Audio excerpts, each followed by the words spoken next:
সেই দিন ছিল পূর্ণিমার রাত। রাত প্রায় ৩টা বাজে। আমি গভীর মনোযোগ দিয়ে পড়ছিলাম। বাসার সবাই ঘুম। হঠাৎ ছাদ থেকে ধূপধাপ শব্দ ভেসে এলো। বিকেলবেলায় আমরা ছাদে খেললে যেমনটি শব্দ হয় ঠিক তেমনটি। আমি বেশ অবাক হলাম, এত রাতে ছাদে আবার কে খেলছে। কাকু আর আমি একই রুমে থাকি। বেশ কয়েকবার শব্দ হওয়ায় কাকুকে ডাক দিলাম। কাকুর ওঠার নাম নেই, নাক ডেকে ঘুমাচ্ছে। অনেকক্ষণ ডাকাডাকি করার পরে কোনো রকম মাথা তুলে বললেন, তুই গিয়ে দেখ না কে, ইঁদুর টিঁদুর হবে হয়তো। এই বলে কাকু আবার নাক ডাকতে শুরু করলেন। এইদিকে ছাদের শব্দ দৌড়াদৌড়ি পর্যায়ে চলে গেছে। আমি আশ্চর্য হয়ে লক্ষ্য করলাম আমার তেমন ভয় করছে না, বরং দেখতে ইচ্ছে করছে এত রাতে ছাদে কে দৌড়াদৌড়ি করছে। আমাদের রান্নাঘরের দেয়ালে মা ছাদের চাবি ঝুলিয়ে রাখেন। আমি ঘর থেকে বের হয়ে ছাদের চাবি নিলাম। আমাদের ফ্ল্যাট থেকে বের হতেই ডান দিক দিয়ে উঠে গেছে ছাদের সিঁড়ি। প্রতিটি বারান্দায় বাতি জ্বলছে। ৩ তলার বারান্দা দিয়ে ছাদের সিঁড়ি।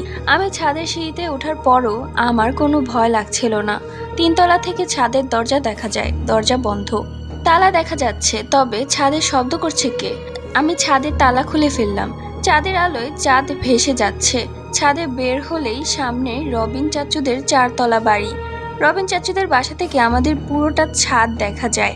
ছাদের এই মাথা ও মাথা বেশ ভালো করে দেখলাম কেউ নেই। আমি বেশ অবাক হলাম, তাহলে শব্দ করলো কে। পানির ট্যাঙ্কির ওপর দেখলাম, না কেউ নেই। এবার একটু আমার গা বেশ কেমন ছমছম করছে। আশেপাশের বাড়িগুলোর দিকে বেশ কয়েকবার তাকিয়ে আমি নিচে নেমে এলাম। ঘরে এসে ডকডক করে 2 গ্লাস পানি খেলাম।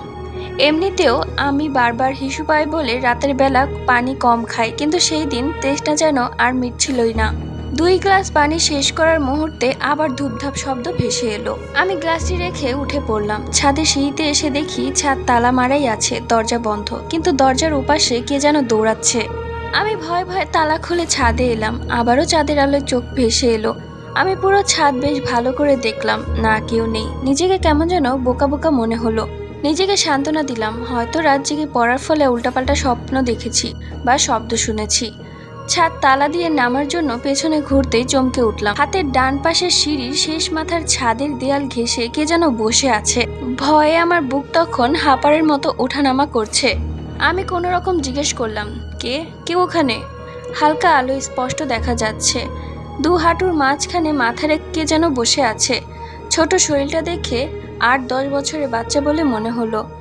আমি কানে তখন কিচ্ছু শুনছি না, চোখেও ভালো করে দেখছি না বলে মনে হলো। শুধু তাকিয়ে আছি আর জোরে চিৎকার করে বলছি, কে ওখানে? বেশ কয়েকবার চিৎকার করতেই হাঁটু থেকে মাথা তুলে আমার দিকে তাকালো। ভয়ে আমি চমকে উঠলাম। জাপানি ভূতের সিনেমায় দেখা 8-9 বছরের একটি ছেলে আমার দিকে হাঁটু থেকে মুখ তুলে তাকালো।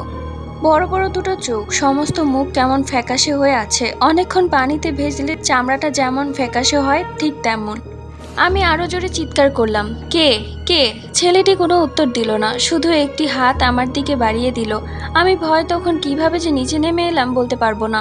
যখন চোখ খুললাম তখন দেখি আমি বিছানায় শুয়ে আছি। মা, বাবা, কাকু আর একজন ডাক্তার আমায় ঘিরে আছেন। বাবা কাকুকে বকছেন আমাদের কেন ভূতের গল্প শোনায় তার জন্য। মায়ের হাতের ফাঁক দিয়ে আমার চোখ যখন দরজার কাছে গেল তখন আবার চমকে উঠলাম। ছাদে দেখা ছেলেটি দরজার কাছে দাঁড়িয়ে আছে। আমার চোখাচোখি হতেই ডান হাতটি আমার দিকে বাড়িয়ে দিল। আমি আবার জ্ঞান হারালাম। সেবার আমাকে অনেক দিন হাসপাতালে থাকতে হয়েছিল, কিন্তু আশ্চর্যের বিষয় সে রাতের পর ওই ছেলেটিকে আর কোনোদিন আমাদের ছাদে দেখা যায়নি। সে রাতে অবশ্য আরেকটি ঘটনা ঘটেছিল, সেটি হলো আমাদের পাশের বাসার রবিন চাচু মারা গিয়েছিল। ভালো মানুষ, হঠাৎ নাকি কি দেখে খুব ভয় পেয়েছিলেন। সো আজকের ঘটনাটি এখানেই শেষ। কার কার কাছে কতটুকু ভয়ঙ্কর লেগেছে অবশ্যই কমেন্ট করে জানিয়ে দিও। আর দেখা হবে নেক্সট ভিডিওতে। সবাই ভালো থেকো, আল্লাহ হাফেজ।